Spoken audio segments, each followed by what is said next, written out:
Muchas gracias, Antonio, por tu presentación, por la invitación de hoy.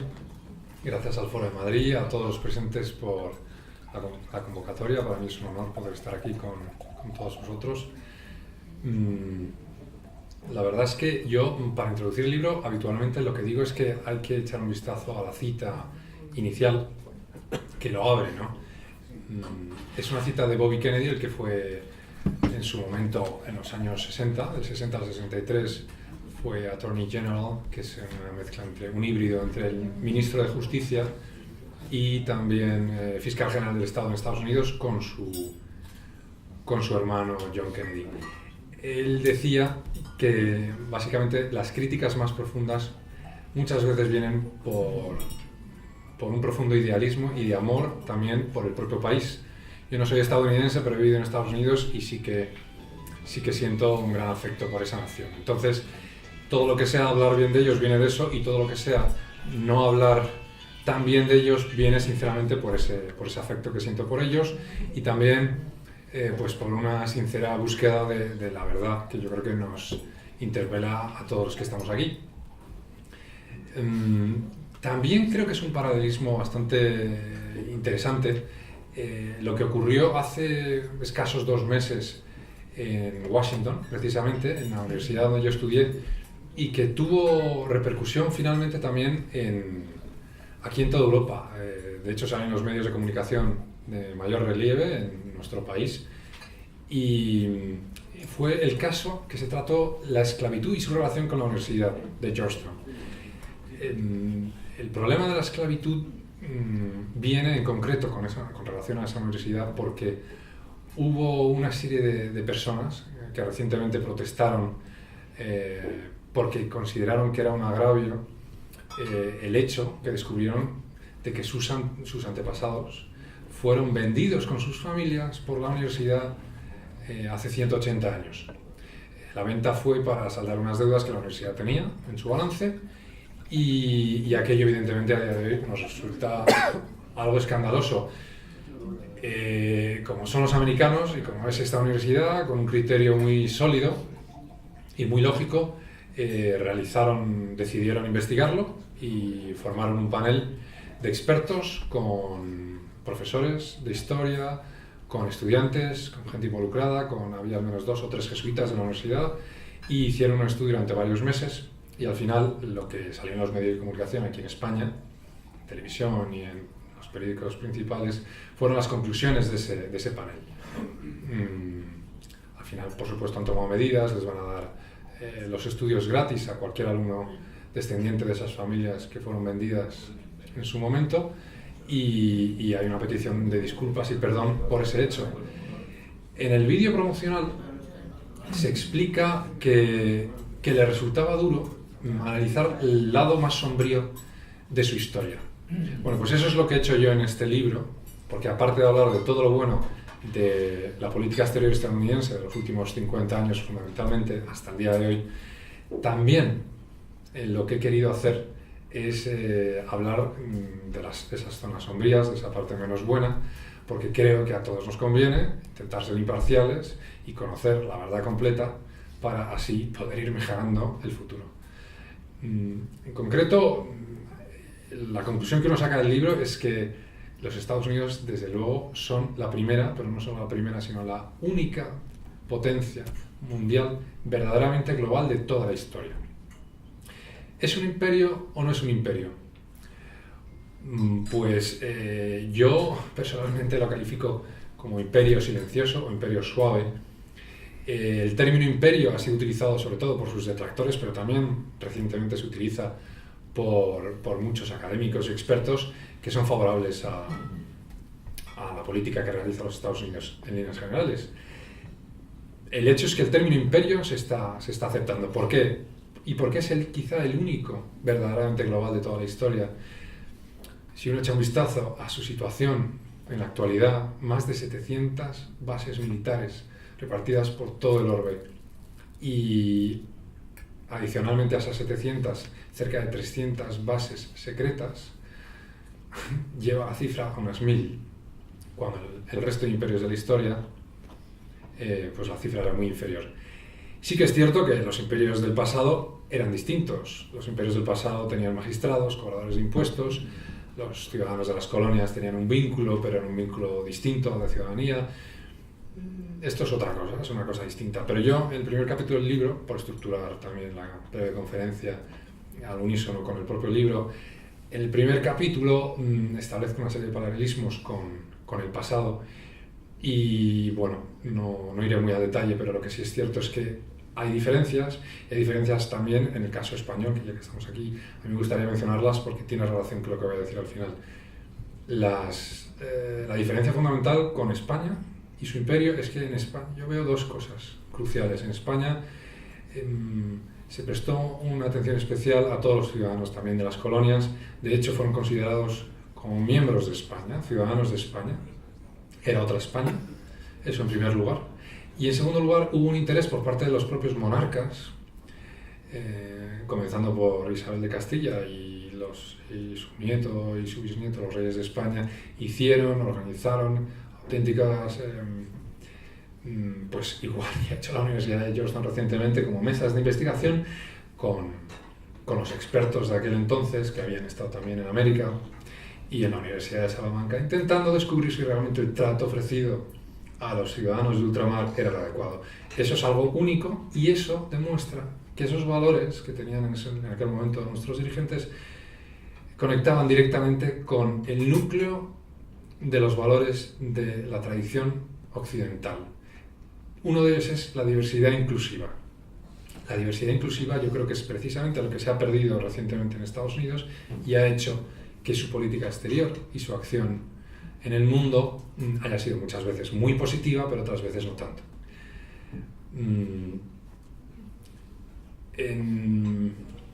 En cuanto allá a la historia reciente y los siguientes capítulos que yo he escrito en este libro, aparte de esa visión general, lo que entro es hablar ya más concreto de la historia de Estados Unidos.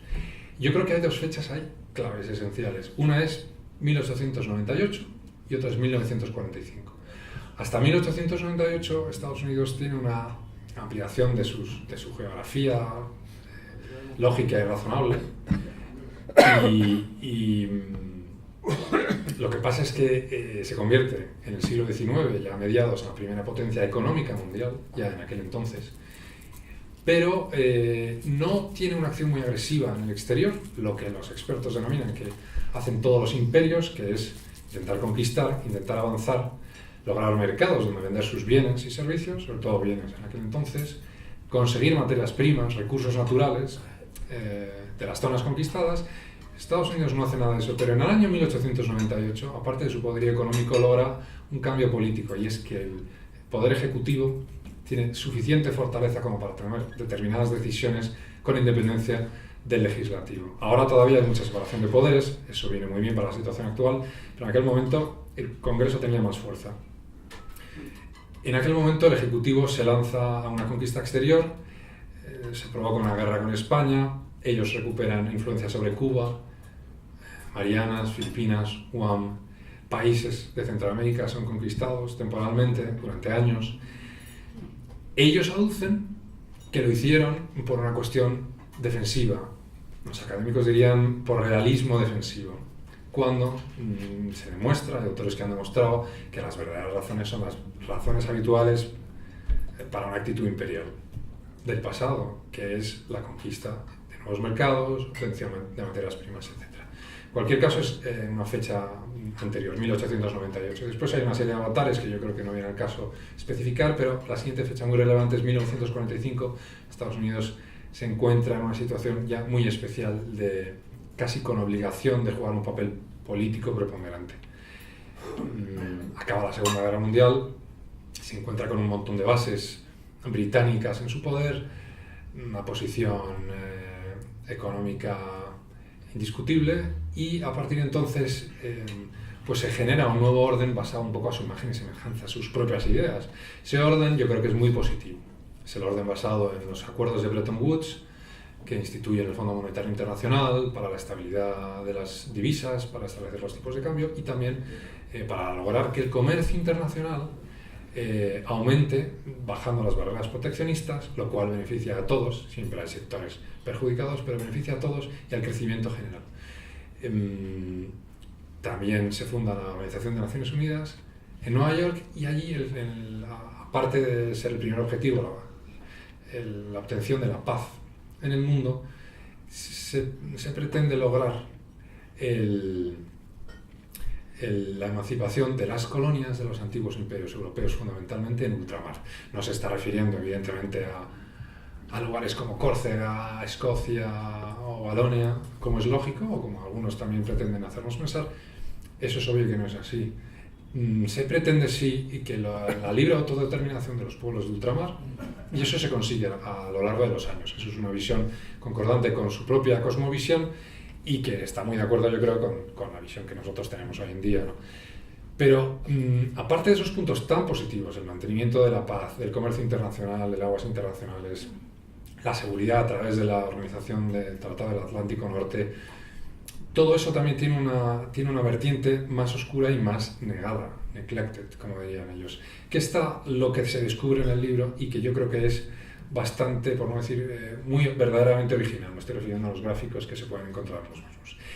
A partir de 1945, Estados Unidos empieza a actuar con mucha mayor apertura en el exterior y, en concreto, hay una serie de actuaciones que serán muy positivas, pero yo he querido reflejar también las que no lo son tanto. A partir de 1953 hay una intervención, una operación de los servicios secretos de Estados Unidos junto con los británicos en Irán para derrocar a Mossadegh.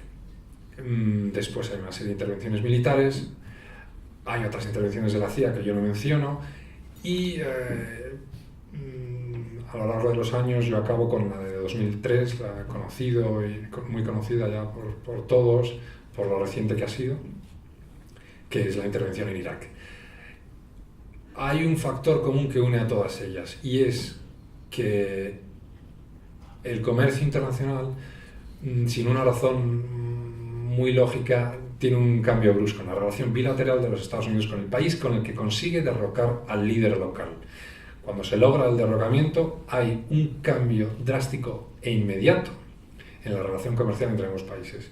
No suele darse que ese país empiece a exportar a los Estados Unidos, pero sí que se da en todas ellas que se disparan las importaciones de bienes y servicios estadounidenses al país local en el que han intervenido. Es esa la única razón por la que los Estados Unidos invadieron Irak, invadieron Afganistán y tocaron todas esas naciones que se mencionan en el libro. Probablemente no.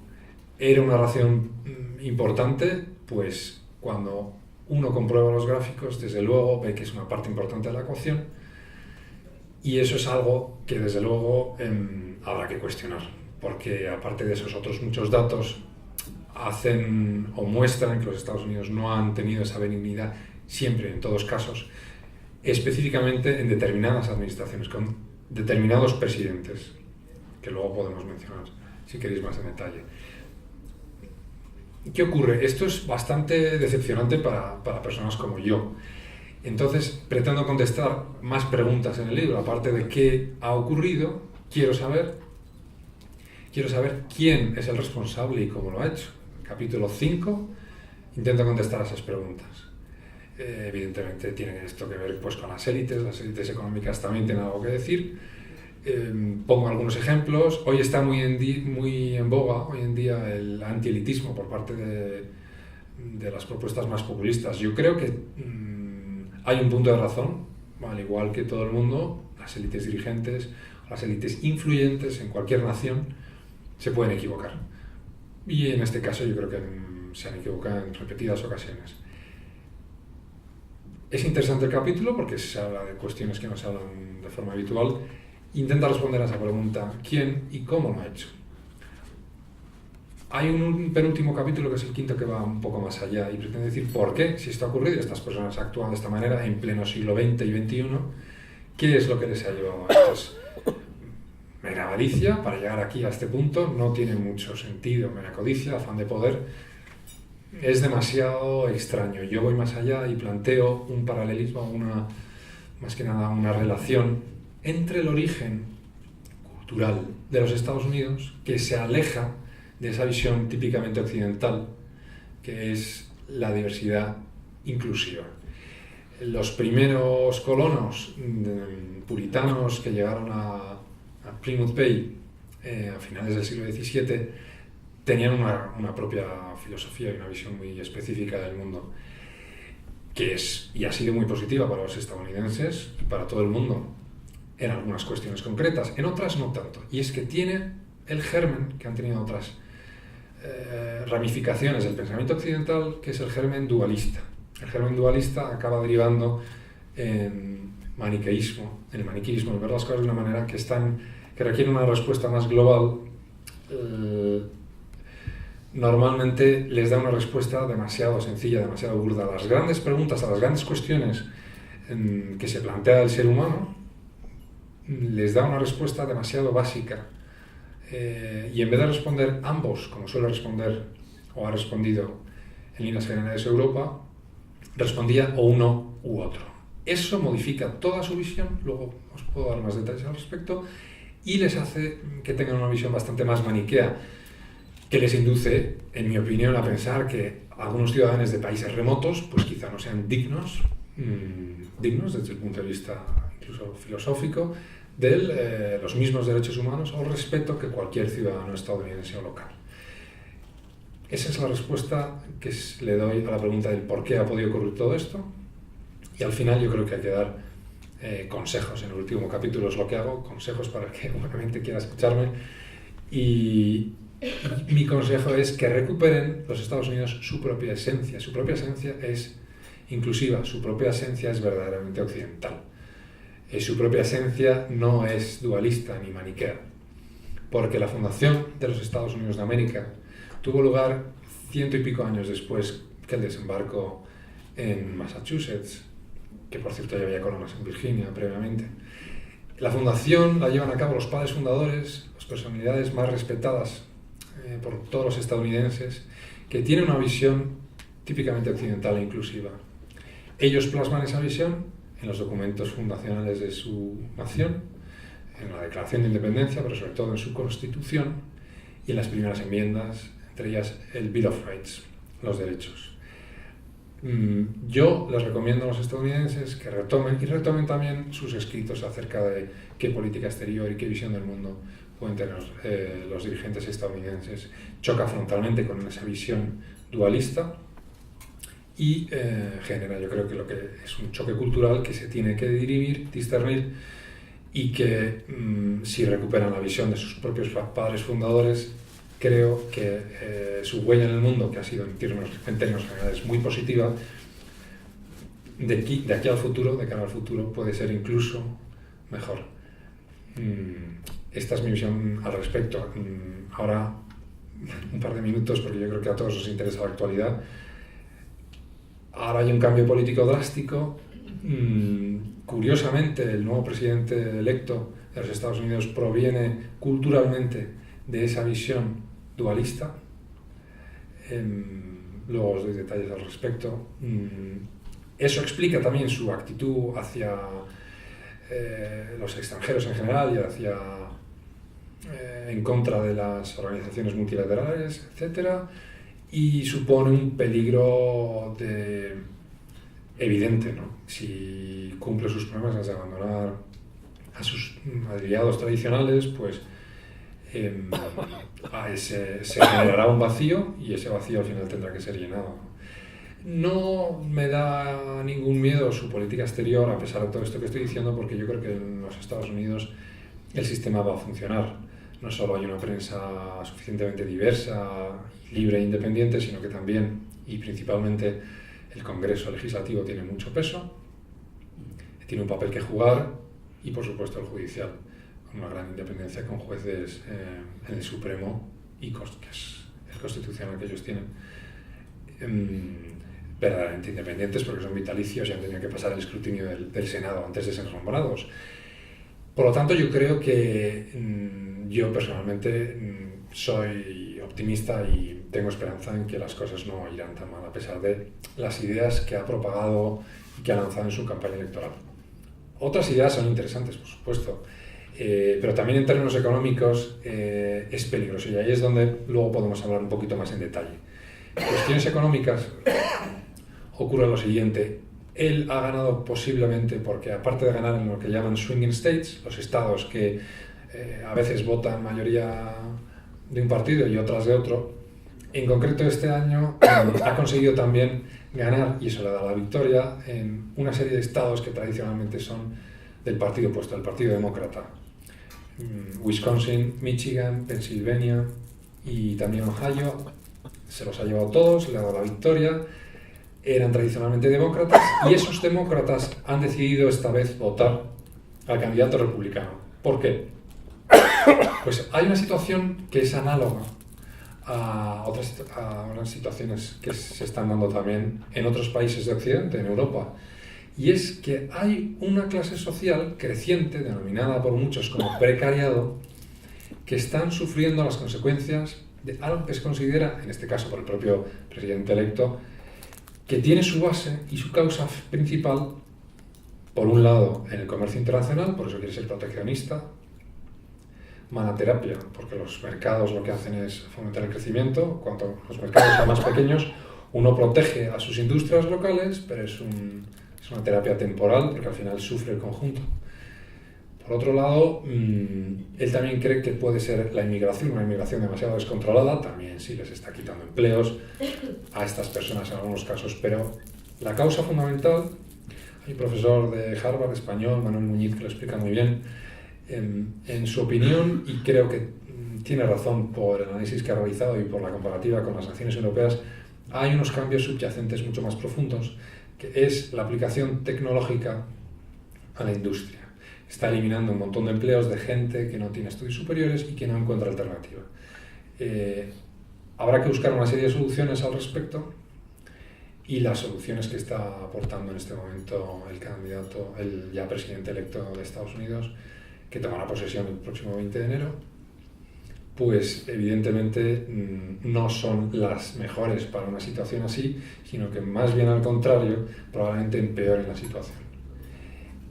Ese es el problema fundamental que yo veo de cara al futuro. Es un problema más bien económico, porque aparte del vicepresidente Joe Biden, que habló de estos problemas de la influencia de la tecnología en los modelos de producción actuales, no está todavía en el debate político el darle solución a esta situación, pero lo que es cierto es que si no se toman las medidas adecuadas, pues el problema irá más, y quizá pues en los próximos meses veamos partidos de corte más populista también gobernando ejecutivos en la Unión Europea.